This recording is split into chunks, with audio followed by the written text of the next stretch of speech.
Welcome, workers and friends. Welcome back to Anti-Imperialist America. I'm your host, Dust James, the Marxist-Leninist truck driver, coming to you live from my humble home in rural North Carolina. There's been a lot going on this week. I'm getting off a hard day's work. Got to get up real early to get and put in that next 12-hour shift. I got a lovely glass of unnamed pink lemonade. I'm gonna have a talk with y'all. I got my flag up on the wall behind me in solidarity with the liberators of Ukraine, the denazifiers of of a U.S. backed puppet regime with aims of attacking the people of Russia who have been mass murdering the people of Luhansk and Donetsk regions in eastern Ukraine for the last 8 years, who have killed 14,000 people. The name of today's show is I Choose Humanity.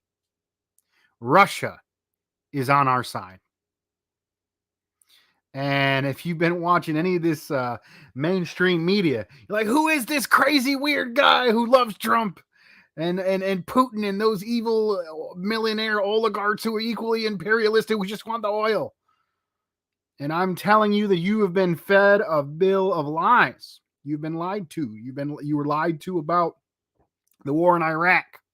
You were lied to about Libya. You were lied to about the COVID vaccine being the main defense against COVID. When they refuse to invest in healthcare infrastructure, when they refuse to shut down the economy and not allow all the wealth to be transferred upward. They have been lying to us for a very long time. And I'm going to get back into my roots today. I started this off as a humanitarian. When I was 14, I wanted to be a preacher. And my favorite section of the Bible was Sermon on the Mount. Blessed are the peacekeepers. The meek shall inherit the earth. You know, the idea of the golden rule, love your neighbor as yourself. And not only did I know those words, but felt those words with a passion and a fire in my chest. And I think it's very similar to the religious convictions of John Brown, which is the man that I keep. It's somewhat faded out behind me. There's a portrait of John Brown beside the Russian flag on my wall behind me. I often say, after leaving formalized Christianity of any sect, probably the Quakers and the Society of Friends being the last bit of Christianity before I became atheist. And now I'm returning to, being an agnostic. And if I had to clarify my current religious beliefs, it would be that my religion is whatever inspired John Brown. And I think when he was a young boy and he witnessed a young black boy being beat with a shovel to death, and none of the people he respected around him, the adults around him, his family members, his friends, didn't care.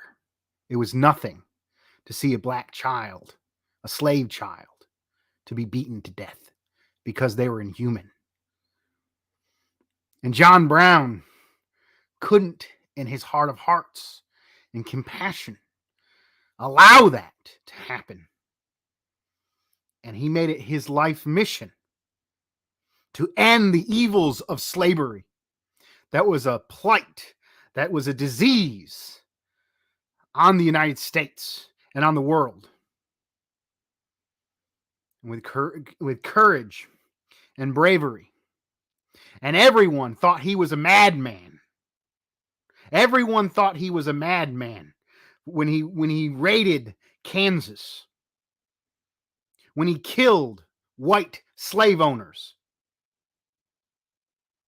who kept fellow brothers and sisters in chains.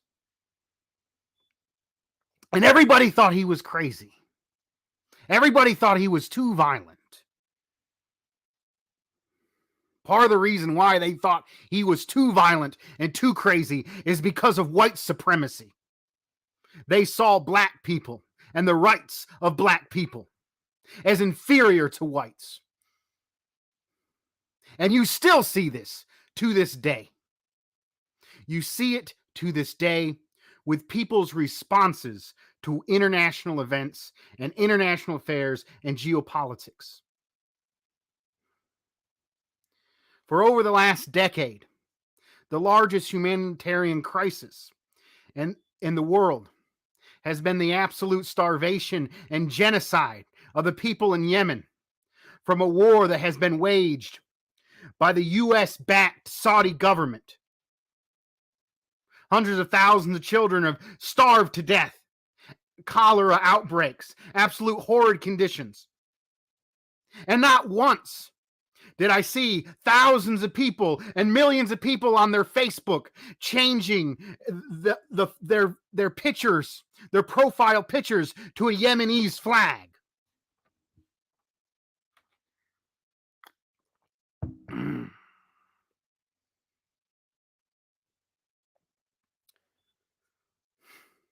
Let's talk about the destruction of Libya, where only the black nationalists and the Chicano nationalists, the Pan-Africanists, and a few principled communists and anti-imperialists were calling out the slaughter of Gaddafi. A socialist leader of Africa who is investing all over Africa and lifting people out of poverty and helping their conditions. Along with this, there has been a huge civil war backed by the United States, by jihadi extremists with U.S. guns, fighting against the Assad and the popular government of Syria, the Ba'athist party in Syria under Assad, that has lifted people out of poverty and has improved people's conditions. And I've never seen people in the United States and people in Europe change their profile pictures to the Syrian flag. In Venezuela, the United States manipulated prices, destroyed the value in their main commodity of oil, and then orchestrated sabotage on the people of Venezuela because they still depend on oil as the main source of their economy, and they relied on Western corporations for food. Those corporations were able to sabotage the food of the Venezuelans, and Venezuelan people starved. The United States was behind it. And I never saw all these people with profile pics of the Venezuelan flag. Return to Libya. A slave trade. What was the most prosperous country in Africa? A slave trade has emerged. And I never saw people changing their profile pics. I never saw businesses lighting up, corporate businesses lighting up. I got an email from work today telling me they were going to donate to the Red Cross to give to Ukraine and illuminate the colors of the Ukrainian flag on their businesses. I never saw that for Afghanistan. I never saw that for Iraq. I never seen that for the people of Iran who are facing deathly sanctions. And now, if you notice, just happens to be, why is it only white people when white people are under attack in Ukraine? When there was a terrorist attack in France, that people put the French flag on their profile pictures. And they cared about the French terrorist attack. And they send all their prayers to France. They send all their prayers to the Ukraine. Where is the thoughts and the prayers for the hundreds of thousands of people who died along the Mexican border after Democrats like Clinton passed NAFTA and impoverished southern Mexico, after they've been able to flooding the market with cheap corn and cheap food and disallowing them to grow their own food, which they've been doing for thousands of years? Where was the support for the poor Mexican people? Where is the support for the refugees who die in the Mediterranean? And a lot of this has to do with white supremacy. And we know this. We know this because one of the Ukrainian people associated with the Nazi government itself said, and a lot of people were saying, oh, these aren't Syrian refugees. Oh, my poor heart goes out to the Ukrainians with blonde hair and blue eyes. They're being killed by Russian bombs. Well, first of all, they're lying about the story in Ukraine. In 2014, the Obama-Biden regime installed a Nazi-controlled government. Yes, they might have a Jewish president, but that Jewish president was handpicked by the United States because they thought they'd have an image problem if they actually put in an open neo-Nazi in the presidency. But that government in Ukraine is firmly controlled by the Nazis. That Jewish president can only, if he tries to do anything that's not in the will and the accordance of the neo-Nazis that put him in the power, he will be taken from power. And there's an open neo-Nazi battalion, the Azov battalion, that is over 100,000 strong, that government has no power of, that has no power over, that has been slaughtering the ethnic Russians in the Donbass region, over 14,000. And I'd like to say, what would my hero John Brown do in this situation? And I think he would side with humanity. The same deep burning feeling in his chest burns in me.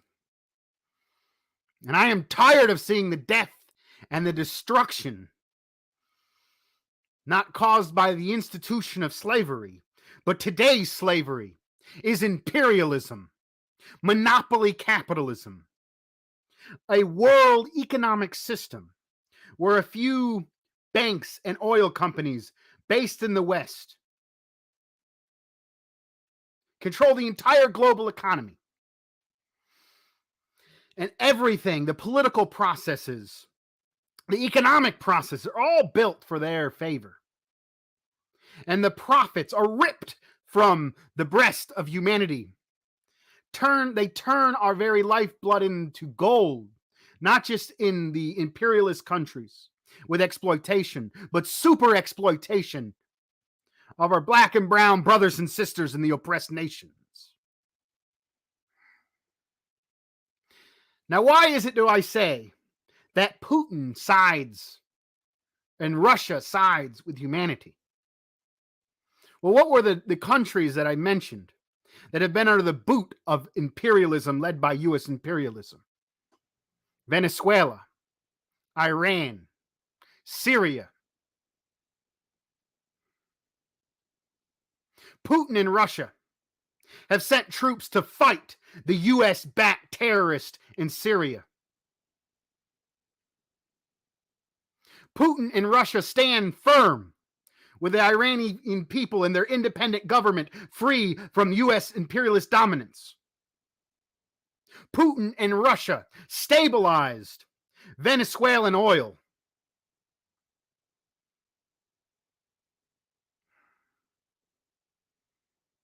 Putin and Russia side with humanity.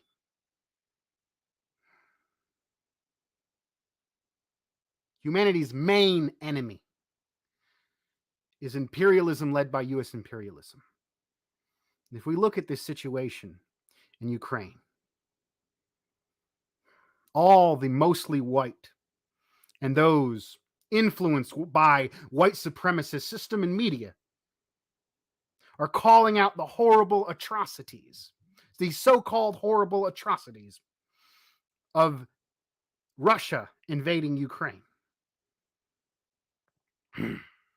Now, white supremacy is only a tool. White supremacy is not the system itself.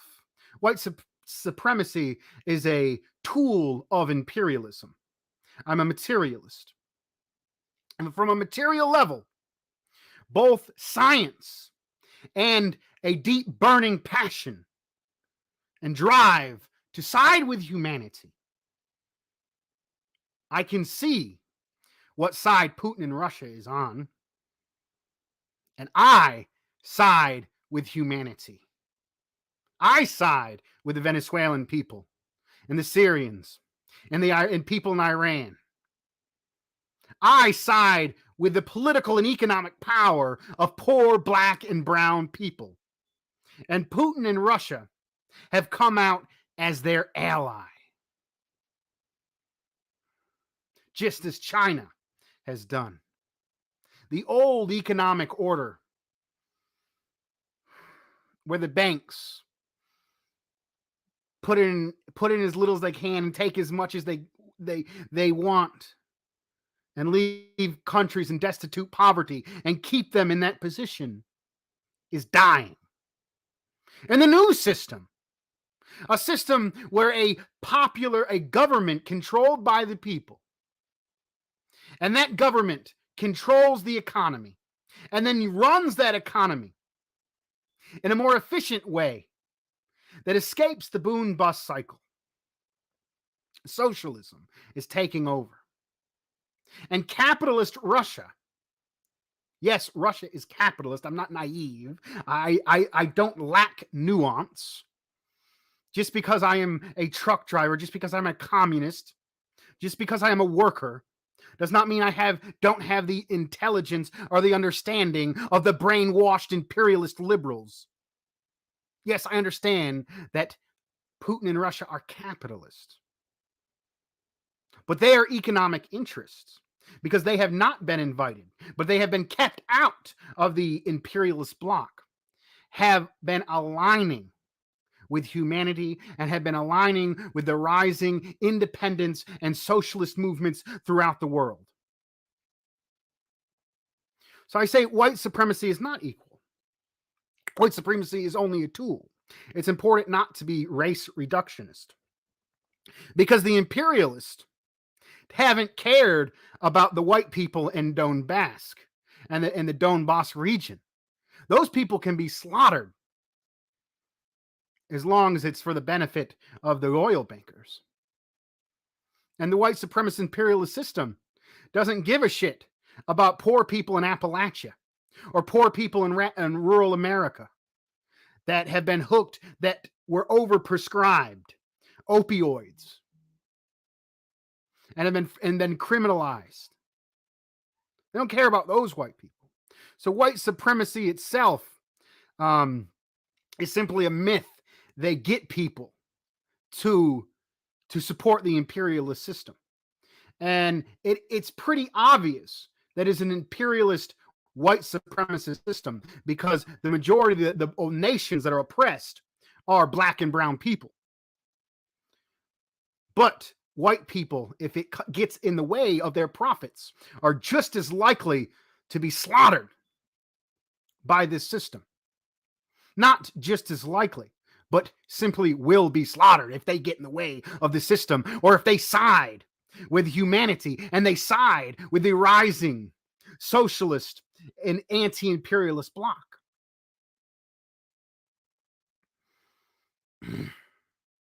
So why is it that the Trotskyites, many of the socialist groups, the liberals, are all crying the horrors that Putin and Russia are causing in Ukraine? But they haven't lifted an inch for the Venezuelans and the Syrians and the Yemenis and the Libyans. It is white supremacy. Plain and simple. So let's talk about this war. War is hell. People die in wars. But who has set the conditions for this war? It has been NATO and the United States, who said they weren't going to expand set NATO, a military alliance, which is simply putting weapons closer and closer to Russia, threatening Russian sovereignty, threatening the Russian people. And when they threaten the Russian people, they threaten Russian sovereignty, and they threaten the Russian economy. A weakened Russia hurts their allies. A strong Russia is a benefit to the Venezuelan people. A strong Russia is a benefit to the Syrian people. A strong Russia is a benefit to the Chinese. A strong Russia is a benefit to the Iranians. A strong Russia is a benefit to the African Americans in the Black Belt South. A strong Russia is an ally and a benefit to Chicanos and Aztlan. A strong Russia is a benefit and an ally to oppressed and exploited American workers of all colors. Because we stand against the same enemy, U.S. imperialism.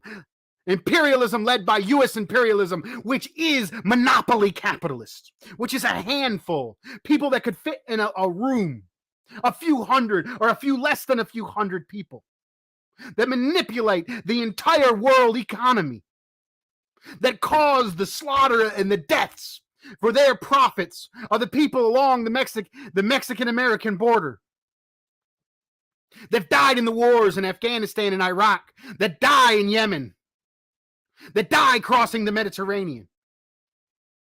And I am not going to take it anymore. And I am fed up and I am angry. And I say death to U.S. imperialism.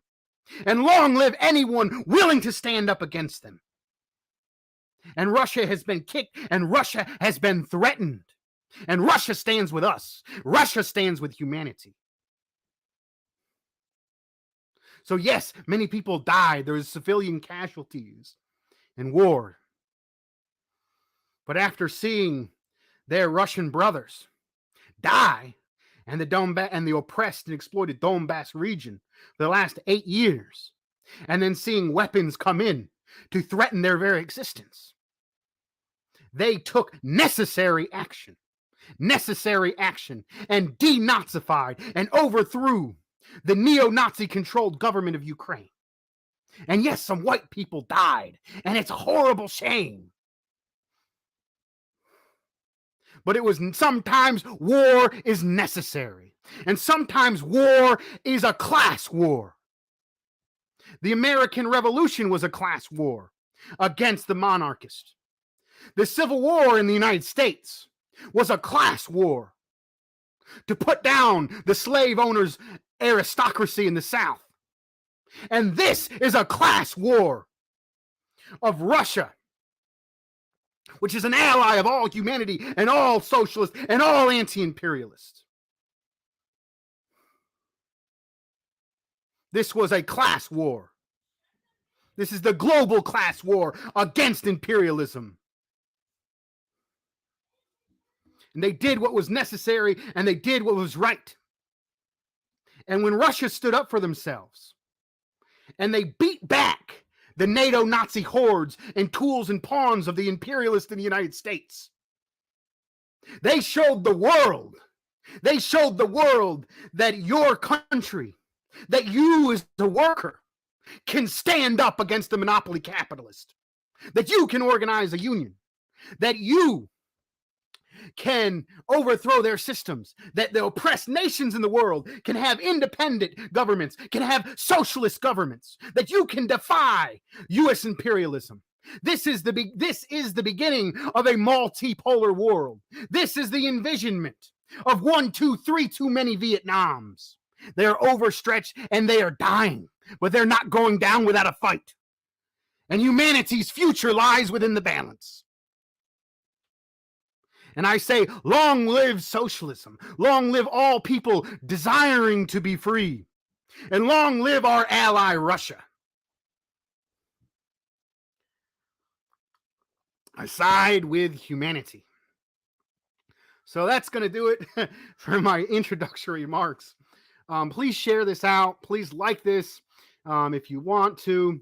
I'm going to go through these comments. If you want to get a shout out, get in the comments, ask a direct question. I'm going to go through the comments and call it a day.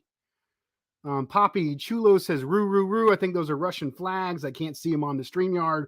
Try to do text. I can't see emojis through the StreamYard. Default CMC. Fuck NATO. Hell yeah. Fuck the NATO Nazi pawns. NATO was helped started by Nazis after World War II to crush the first largest socialist revolution in the United States. I mean, it's first socialist revolution in the world in the Soviet Union. A Soviet Union where hundreds of African American people went to avoid the segregation in the South and were taught in the universities in the Soviet Union. The Soviet Union that posted the pictures of Emmett Till, young African American man who was slaughtered, showed it to the world, the injustices in the United States, and stood with the African American people. Fuck NATO.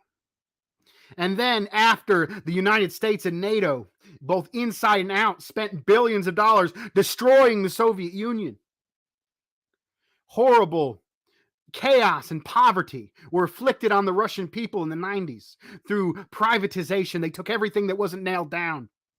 And a relatively stable society, which was Russia, that was free of prostitution and crime and drugs, had relatively economic stability of its people. No homelessness. No absolute child poverty. All of these diseases were inflicted with the privatizations in the 90s. Absolute chaos. 10% of the people after the fall of the Soviet Union either died or fled. And then, around 1999 and 2000, this guy named Putin, with a plan to nationalize oil and gas, did so and reinvested in the Russian economy, reinvested in the public resources of the Russian people, and returned Russia to a world superpower that went on to ally with China, went on to ally with Venezuela and Bolivia and Libya, went on to ally with all those under the boot of U.S. imperialism. That is Putin. That is Russia. The capitalist allies of all humanity and anti-imperialists. Fuck NATO.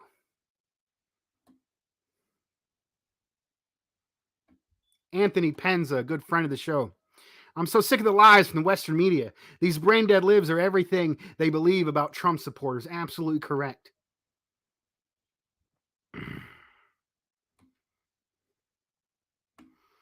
Vámonos, amigos Rosario. Órale. Long live our Russian friends. Dust James Spitton, thank you. Glad to see brother Ramiro Sebastián Funes in the chat. Long live President Putin and Russia.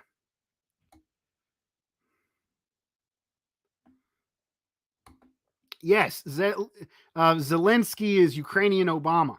Yeah, I mean, it was right on. I don't remember who, but it was somebody within the state app, the U.S. apparatus. There's a phone call that was leaked that talks about them choosing him as the president because they didn't want an open neo-Nazi there because it would have made them look bad. Because they knew they were going to antagonize them. They knew they were going to do this shit, and now they're playing up. Oh, they can't be Nazi because they got a Jewish president. When there is a battalion of 125,000 strong neo-Nazis that have no oversight for the government. They've been terrorizing the people of Donbass for the last 8 years. It's absolutely disgusting. Russia should have went in and overthrew the NATO Nazis 8 years ago. And it was the endurance. And it was the perseverance. And it was the spirit of Stalin who recognized the oppressed nations who wrote the book on respecting oppressed nations, who was from an oppressed nation himself, that brought the Ukraine into an existence, the borderlands. And it is from this deep respect for Stalin and the Soviet Union that the Donetsk and the Luhansk peoples are people's republics. It is a continuation of the legacy of the Soviet Union. They were the first to stand up against the imperialists. Then China rose up.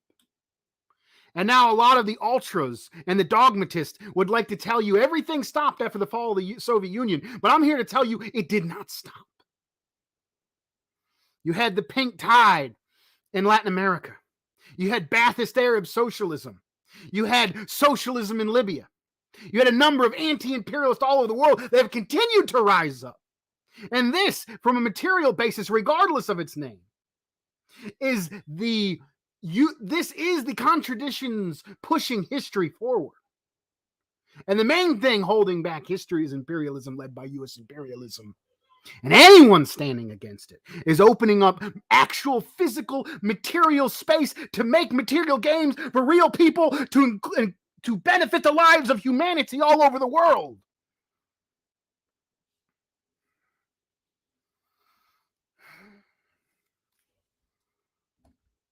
Long live Putin. Long live Russia. Comrade Dude, nice looking flag. And Ellie Ace Frank 2.0, Donbass and Russia on the rise. Ukraine and the Azov on the decline. Ukraine is on the rise too. The good people of Ukraine are being freed from their Nazi occupiers. Yes, many people are going to die along the way. War is hell. But allowing the Nazi occupation and the terror and the Nazi terror to continue is a far worse crime against humanity than the war coming to end it. And that is the truth about the imperialist system in general. The people of the world, workers within the imperialist core itself, who are tired of the conditions fed to us by the monopoly capitalists, and oppressed nations all around the world, from Latin America, Africa to Asia, are no longer taking the absolute disgusting conditions that are being forced on them by the U.S. imperialist world order, and they're standing up for themselves. And this is a war of attrition, and they're playing whack-a-mole. Every time a country and a people stand up, they whack them with a hammer and they put them back down. They put down the people of Iraq. They put down the people of Afghanistan. They've tried to put down the people of Venezuela. They put down the neutral government in the Ukraine. Every time the people try to stand up and do anything that is for the benefit of the people, the benefit of that country, the United States whacks them. Well, if we all stand up at once, they can't whack all the moles with one hammer. Be defiant to U.S. imperialism. And then humanity will have a better future. Thank you. All power to the people.